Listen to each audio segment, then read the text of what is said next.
Welcome to the Enterprise Knowledge Cast, ranked by FeedSpot as the #1 KM podcast in the world.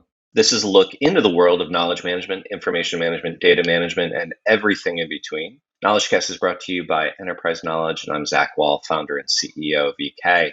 Today, we're speaking with Darryl Wing, Director of Knowledge Management at Fluor. Darryl, welcome. Thanks for being here.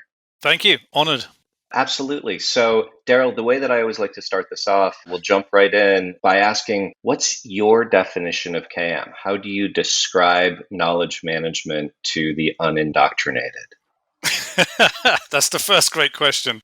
How I like to talk about knowledge management to the unindoctrinated is to think of this as a spectrum. At Fluor, we don't like to think of knowledge as just on one piece of that spectrum. On the one side, we've got the explicit side. On the other side, we've got the deep smarts. It is a spectrum, and we can address that spectrum with all manner of tools and processes and things like that. For Fluor, though, it has perhaps a more specific definition. In fact, it was only a few years ago that we decided to ask this question of ourselves. We hadn't actually had a clear definition of this. And so how do we get this message out to our employees and indeed to our team? And what we came up with was a tagline that says, make the best decision every time. And the driving force behind that, I think, at Fluor is that we're very project focused, and projects are inherently uncertain.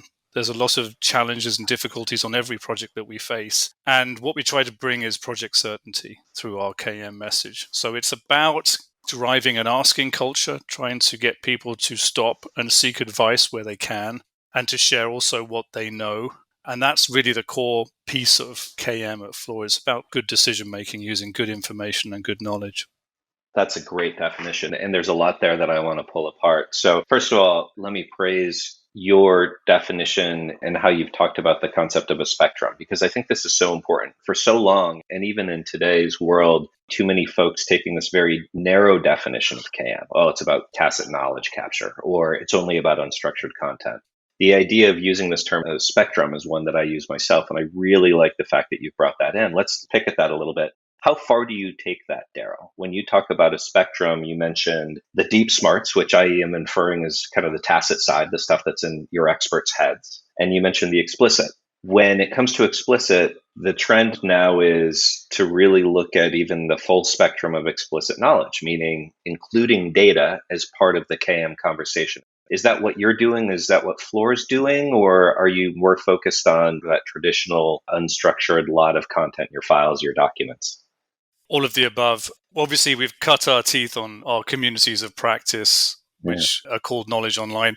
We were one of the fortunate companies that's been doing this for over 20 years now. So those paradigm shifts that you've seen in KM and the mistakes that were made, we made them. We've seen the pendulum swing from collecting this stuff, trying to create the library and memorialize all of our content and knowledge, all the way through to networks. And now we're settling somewhere in between. But we do have an approach for a lot of that spectrum. So our communities of practice deal with, obviously, the basic stuff of just being able to get people to their best practices. But it does more. We have an information architecture behind those communities. We have a solid group of subject matter experts tied to that architecture so that when questions get asked about rotating equipment, for example, then the experts of rotating equipment are contacted. And they have certain service level agreements to make sure that those answers are provided in a timely fashion. But you picked on the data side of things, and that's incredibly exciting. I am a technologist. I'm not an engineer by background. My background's in software development. So I love technology, but not just for technology's sake. I love the fact that this breakthroughs in knowledge graphs and in semantic AI and those things, the step change that we're seeing are just opening up capabilities that we only dreamed of a few years ago. We probably didn't even dream of them. We just didn't know it was possible. And that's what I love about the tech side of this, is that it's opening up these possibilities. And it's still helping us make those better decisions. It's trying to not just connect the dots better, but it's trying to create new dots within our content and our people that enable us to help people make better decisions. That's well said. That's great. And there is a lot to talk about on the technology side for sure. Before we get there, I want to go back to a couple other phrases that you had within your definition. You talked about making Fluor an asking culture and share what you know. And those are two incredibly important elements of KM, very much on the culture side, the people side. How have you encouraged that behavior, or how have you made that a reality within your organization? Fluor has a long-standing network of subject matter experts. So we Hmm. do make it clear inside the organization that if you have the title of SME, then congratulations, it is a badge of honor. And here's the roles and responsibilities that come along with it.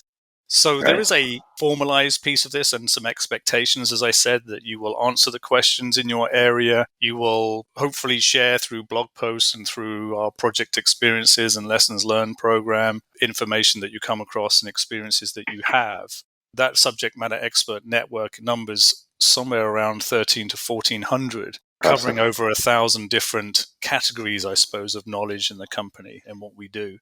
But on top of that, actually sits a layer above, which is our fellows and senior fellows, which number about 75. So there is always an undertone that there are people with the knowledge there. Now, I'm not saying that people always come willingly to the table. We know that they solve problems every day on projects. They are heroes, all of them. Does that mean we get to hear about it all the time? No. And that's the Right. constant battle, is making sure that us as brokers in the middle get to get wind of these great stories and the work that they do. You mentioned formalizing the expectations around the subject matter experts and their activities, their knowledge sharing. How have you formalized those expectations? They are covered in performance reviews. I wouldn't Mm. say that they are tied to them, unless, of course, you start talking about the fellows and the senior fellows. You have to be an expert to become a fellow, for example. You have to have demonstrated that you have shared your knowledge inside the institutional memory, which is knowledge online. Okay. We all know that you share your knowledge anyway, but it needs to be done in a visible space. And there are expectations that you are a coach and you have those natural abilities to train and coach the next expert. Got it. Now, you and I both know that if the knowledge were to be shared in a way that others could find it and act upon it, that the time of the SMEs would actually be freed up because they would be sharing that knowledge once and then others would be able to access it rather than likely what's happening today. They're sharing it over and over and over again to different channels and different people. How have you tried to get that message across? How do you try to communicate the return on investment or the value of KM to those who might be skeptical or are just really busy? I don't have a good relationship with the whole ROI of KM, if I'm honest. I understand why it gets asked. We're reasonably fortunate in Fluor where we don't get pressured for that. And neither should we. I don't remember sort of seeing the ROI on my kids' schools, or things like that. It's inherently, we know that this is the right thing to do. The conversation needs to change, as you said, as to how we do it. So it's not a matter of if we do it, it's just how well. And I would say that it's also the old rhetoric of getting people to write down and document what they know is also not accurate, I think, in our industry. What we find time and time again from our experts is that a question that's asked, say, in our forums just leads to more conversation. There's more clarifying questions. The Yeah. context of the question is so important and perhaps so different that it would be, even if you could write it all down, no one's going to have the time, as I said, to read it. So, what we use our system to do is to try and connect you to people so that you can have a conversation. Now, if experiences happen on your project for good or bad, we do like to capture some of that stuff and put that in front of Sure. the next project. But most of the time, I think SMEs would agree that it's not necessarily the same question being asked Mhm. over and over again. It's got slight nuances, slight context changes that just warrants a conversation. So it's not like they're totally out of the equation. So that to me sounds like KM for, as you said, better performance and more consistent performance, but also for learning and upskilling. What you're doing is introducing all of your staff to the opportunity to learn from these SMEs, to do the way they've done it, to ensure they don't make the same mistakes that have been done in the past, but also the analysis to think through and question and learn in the same way that the SMEs have spent their entire careers refining. Am I getting that right as to what KM means within your organization? Absolutely. And it sounds a bit cliche, but the communities of practice being the killer app. I couldn't agree more with that. And the fact that our knowledge online communities are still standing 22 years later And somebody joining the company as a new grad in process engineering or electrical engineering or whatever is in the same virtual space as somebody who's been doing it for 40 years and may have written a book on it. Hmm. And you have that safety to ask the Yeah. questions and to go back and see. That's one thing I think that is being lost going back to the tech is some of these new tools coming in. They're very social, Hmm. stream based. Whereas sometimes the fact that we can look back over 20 years worth of questions is not necessarily going to answer the question you have. But as you know, you'll get bits out of it. You'll see what the Yeah. responses were. You'll see the questions that other people asked, as you said. Oh, I should be asking those questions too. Oh, that person's still here with us? Let me pick up the phone or walk down the hallway or get on a Teams call or something. Those communities just continue to serve learning 22 years later. That's fantastic. And there are patterns there, as you point out, right? I mean, even if it's not the same question, it's the same way to ask the question or the same way to consider how you would solve the problem. You hit on something here. And to me, especially in today's job market, what you've created is more than just about performance at Fluor. It's also a recruiting tool. And I wonder if you're using it as such. And what I mean by that is today's applicants have a lot of choices. There are a lot of places they could go. I imagine one of the most attractive things about going to Fluor is that you have this network. When you walk in the door as perhaps a recent university grad, you're going to have the opportunity to learn from the best in the business. Does the organization talk about this as one of those reasons that somebody should choose Fluor over one of your competitors? Not as much as it should. One of the challenges we have, because we've been going so long, it's easy to think that you go from strength to strength with KM because you've been doing it longer, but that's just not true. Market forces, and boy, have we been through them recently and still going through them. They will make changes. And I'm sure you've heard from others in our industry and the oil and gas industry as well that 20 years ago, things were looking a lot better. Trying to get money to do the same investment today would be a harder conversation. But what we've heard anecdotally is people coming back, people who have left Fluor, and then people who Right. have come back to Fluor and said, wow, I really missed knowledge online. I missed having that safety net, a safe space to ask the questions and learn. That to me is one of the next best conversations in knowledge management. We're increasingly seeing KM and learning merge into this broader force of how organizations perform and deliver the right information, the right knowledge, the right learning content to their team members.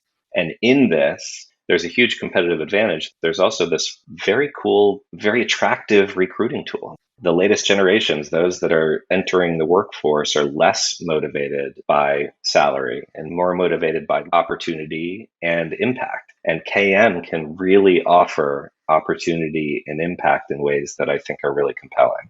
I couldn't agree more. And I think, one of our focus areas this year and next year will be on talking about data, but is collecting more data about what people know, just because that solves so many different issues that we're facing today. Recruitment is one, but mentoring and any kind of opportunity where you're getting experience on projects, but then being able to not just update your resume, so to speak, but go several levels deeper into that. Because what we're trying to do all the time, again, when we're asking people to make better decisions, is people need to find people that have done what you're about to do. And you think about that for a minute, and that's very hard to do, isn't it? What are you going to do? You're going to go through different systems and start looking at different keywords and then looking at a resume. And, did I mention that I don't have any time to do any of this? So we have to connect the dots in a more intelligent way. And at the same time, we need people to stand up and take ownership of their online profiles and their skills profiles. Yeah. And get something out of it for them. We're just starting to sort of use some of this technology to do things on a scale which we haven't been able to do, like see who's similar to me in the organization. And then we don't just leave it at that. We have we call it Coffee Connections. It's a randomized coffee trial. It's been going 6 years now, I think. That's all been voluntary and that's been great. But can we use this more intelligently? Can we start to group you with other people who are similar? Maybe we can use this to look at our knowledge pipeline and see, okay, we have experts retiring. Who's next? Does it always make sense that you use the person in the office or find somebody halfway around the world? We are a global company. So let me repeat back what I just heard, because I think that I'm seeing this in a few organizations, but it's pretty cutting edge. If you combine an understanding of expertise within the organization alongside a knowledge of the organization's demographics, you're going to be able to spot future gaps in your knowledge or future gaps in your expertise. Is that how you're thinking about this? Yeah, I mean, we've been doing that at a higher level for many years now. The communities at Fluor are led by the highest technical authorities. They are in charge of their knowledge map, for want of a better word. And we have experts already. Despite having 1,400 experts, we have another 15,000 people in our networks. That whole long tail of knowledge and experience, especially when we move into new markets, which we are, where all of a sudden we're not looking for someone who's got 30 years experience because no one's got 3 years experience. We need to get better at finding people that have had that 6-month experience, on a battery project. That's new and exciting to Fluor. If we rely on existing traditional systems that no one has a purpose to go use, we're never going to know about it. Well, that's right. And if you can do this at a sufficiently granular level, it's not just about going and recruiting for someone's replacement. It's about looking internally and saying, who can we upskill? Who can we train up? Who can we get matched as sort of mentor-mentee before these people leave? Around what topic should we have those SMEs and fellows developing more internal training and coaching so that we're not presented with this issue 5 years from now, right? There's a lot there. Exactly. And the other nice thing is that, it's so inclusive this way. What do we do otherwise? We pick people we know, not necessarily the people we don't know. And this is a fantastic leveler. And to try and give people opportunities in different countries or even within your same office that you just weren't considering, because this is where AI can help and data can help. We can put this on a map for you, and at least you can look at that and say, I didn't think about these people. I didn't realize that they had that level of knowledge already. Darryl, that's such a cool point and such a neat way that KM can really, as you say, level the playing field into the future by looking at people's background and expertise paired with a million other factors and say, this isn't about who I know. It's not about who went to the same school as me or who got seconded to me on a particular project. It's looking across the entire field and identifying those that are ripe for the opportunity. Very cool. Let's talk about your own background. How did you get into the field? I need to invoke Obi-Wan here for a second and note that I heard a name I haven't heard for some time, that being Lotus Notes. I saw that show up on your CV a couple times. So you've got kind of an interesting path to KM. Why don't you tell us about it? Yeah, I'm not the only person, I think, in KM that has come through that company. But one of my first jobs was working for Lotus Development Corporation in the UK. I started my career as a help desk engineer doing desk side support. And then I looked at the inefficiencies, I think, that were there. They used to drive me mad. And I think that was a driving force for me to actually pick up our own product at the time and develop a system and realize, actually, this is quite easy to use. And it didn't just solve a business process issue of waste. It also dealt with what I look back now and to think we were actually doing knowledge management. It dealt with some human behaviors too. We would have people on the help desk. I'm gone long enough that no one's going to hunt me down. We had people that worked their butts off and we had people that didn't. Let me just put it that way. And once we could use these tools to not only force people to use them when they're logging help desk tickets, but then see who's being assigned. And then all that to be transparent. Almost overnight, we saw a dramatic improvement. We actually physically locked the doors as well so that people couldn't circumvent the system and tap us on the shoulder. But, well done. But the lazy people weren't lazy anymore. Once they saw that they couldn't hide, and then we would store information. What did you do to fix that problem?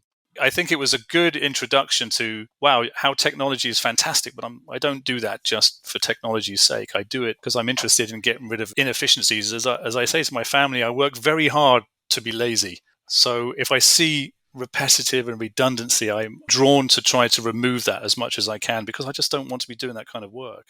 But then I am a software developer, so I did move to the US and spent a lovely 12 years there. I do speak your language. And I had great fun in working with big companies, doing the same sorts of things, using this product and others to just make processes easier. Big companies like Boeing, Sony, Kaiser, Deloitte. And then while I was out there, I kind of fell into Fluor in 2000, just when they'd started their knowledge management program. So all very exciting stuff. So you were doing KM without it in your title. It sounds like you're one of those just cool folks that kind of does it naturally and looks for the opportunities to do it. But how did you come to get the actual position at Fluor? I feel like there was a little bit of a jump there. Maybe you can give us a little bit more detail on that. Yes. And as most things happen in life, I think by accident and not by design.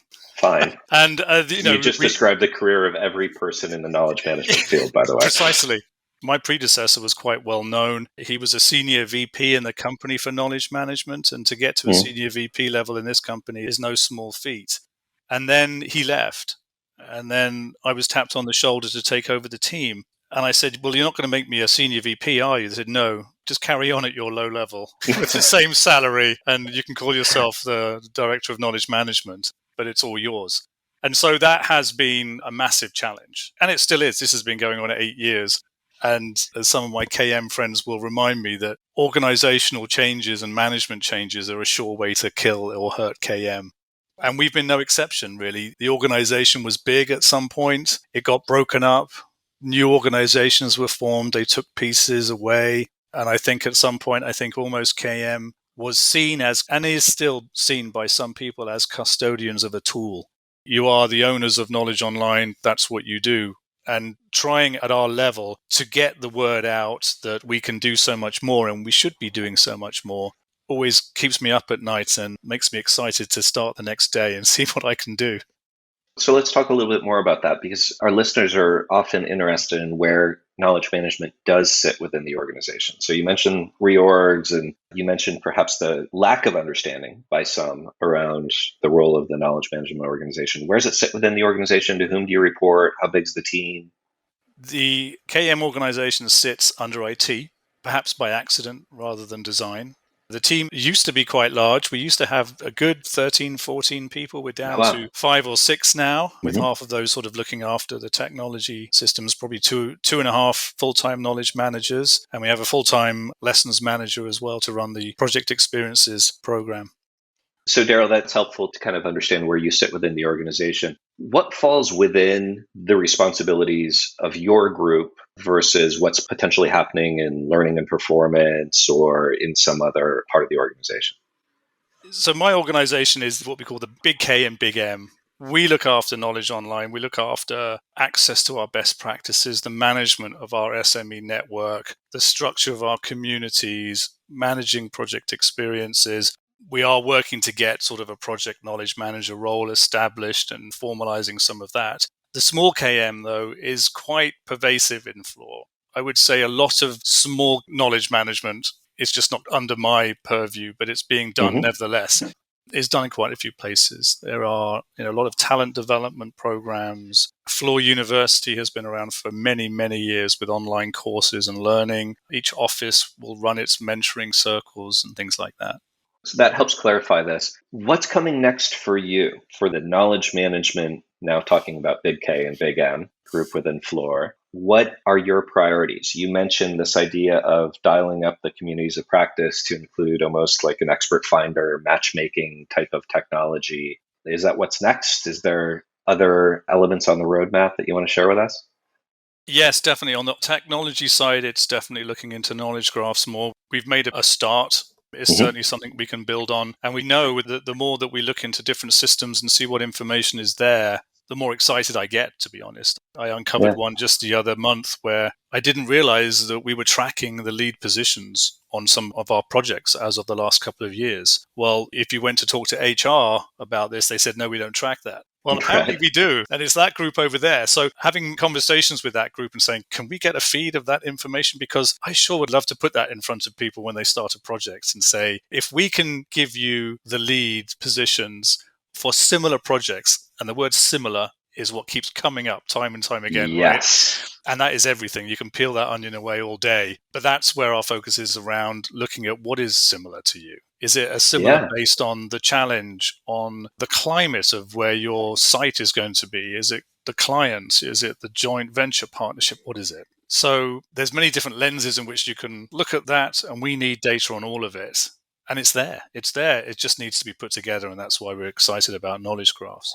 The other piece as well, as I mentioned, this sort of slight disconnect between where KM sits and probably where it should sit in an organization of our size is we have started a KM steering committee. So that was an easier conversation to have rather than say, is IT the best place for KM to be? So that hopefully will take pressure off people saying, yes, we'll take them, and just saying instead, yeah, happy to attend a quarterly meeting, listen to what you guys are doing, and may hopefully get some support and just a general nod of their heads in the right direction. And finally, the other piece is always our mission on getting closer to projects. It's hard with us I say small team. I know I'm talking perhaps to people who say it's just me and you should be Yes. lucky. I am lucky. I am Or lucky. I me realize. quarter time we get to, yeah. Right. Right. But creating the networks this year in each office so that we're not trying to sort of call up people and introduce ourselves each time, but strengthen the networks. And there's lots of people in the Fluor world that are happy to join networks that are interested in. And KM's a cool subject for them. We don't get a problem with adoption or people turning up to listen about the latest in knowledge management and technology, mainly because they want to see it coming, right? Getting that focal point on a project so that there's a representation, I suppose, distributed, but they have a connection into our team. And we get more business. We get more KM business. We have some great capabilities. And we run things like knowledge campaigns, for example, where the team can really use our tools behind the scenes to go find the people that might know about this and then bring them together in a virtual space and say, look, you've got a week, 2 weeks to answer this person's question. They are amazing tools. They're fantastic. Every time we run them, the sponsor says, this is amazing. I just don't understand why they're not knocking on my door saying, can you run 4 more for me? It's great at the time, but then again, the pressure of the project, you're onto other things. You don't Sure. always stop and think, wait a minute, I could use that again. So I'd love to hear more about the knowledge campaigns. This is neat. I don't know that I totally understand it. Can you say more about what that is, how it comes to be, and how you facilitate it? It is very simple.